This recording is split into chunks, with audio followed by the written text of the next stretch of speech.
My name is Lee Hieb. I'm the candidate for governor of the state of Iowa Libertarian Party.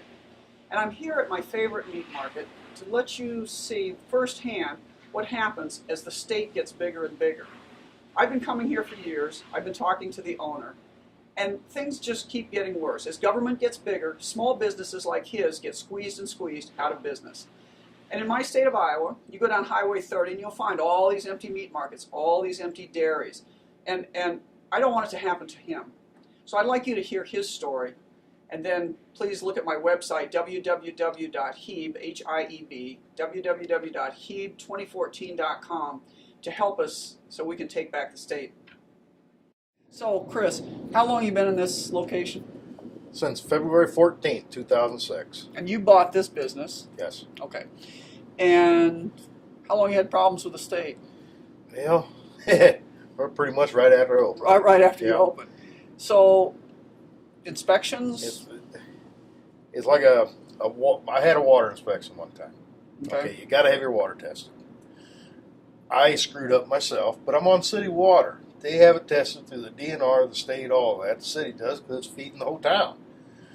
I shouldn't have to do it, but a rule's a rule, they said. Okay? I screwed up and took it on Thursday.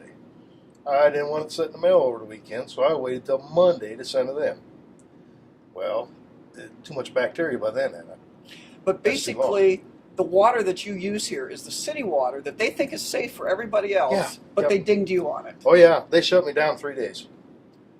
And when you were shut down for 3 days, now you're not just a meat market. I mean, you do your own butchering and things, but you're also a meat locker, right? Right.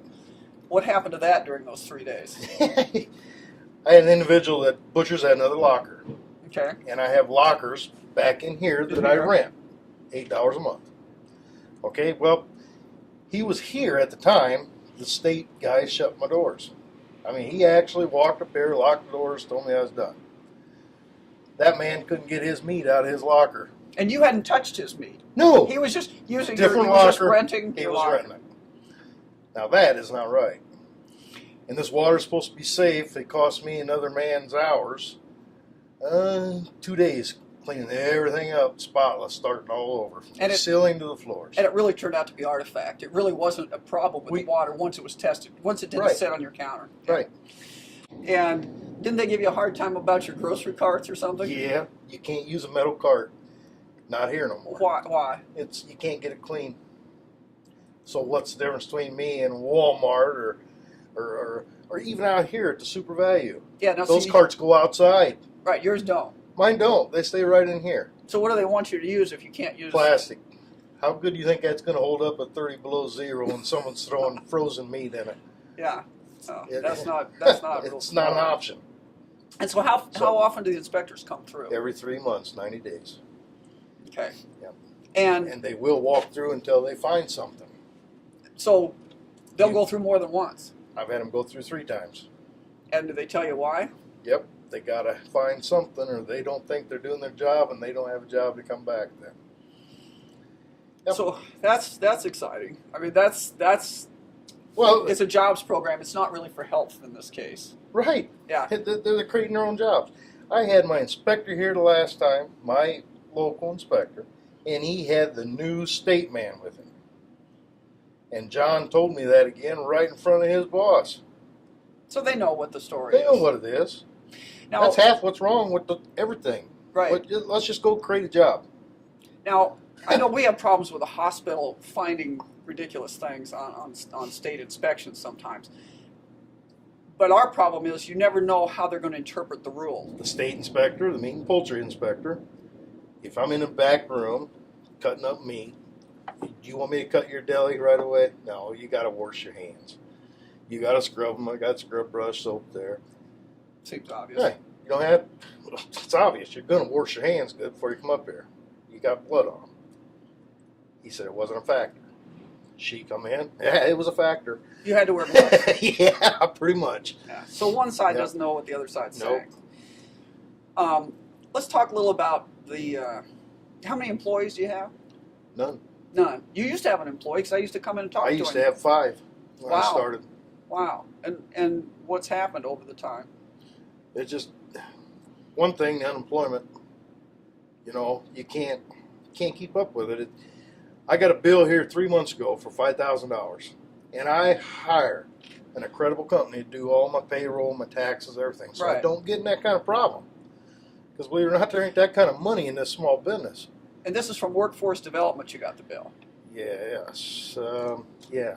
The unemployment The people. unemployment people, right. Workman's comp. Workman's compensation. comp. Let me say it right.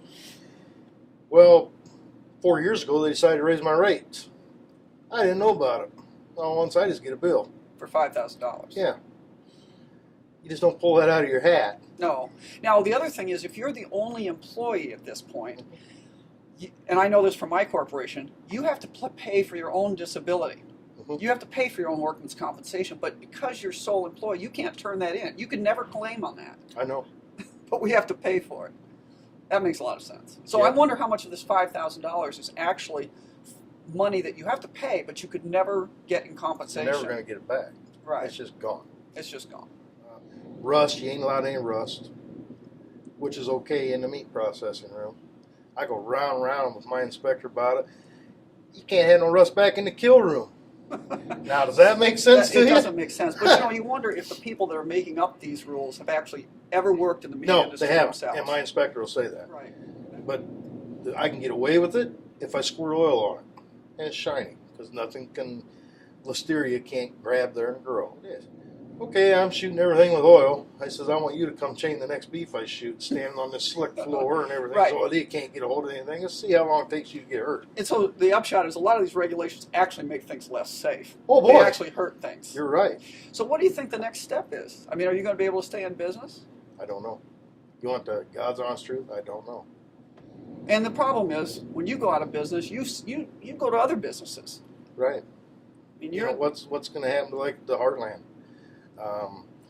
That's a paper company. Todd's, BBI. sure. That's my seasoning company. Yeah, all the people that you buy things from. Right. Everybody. This is small.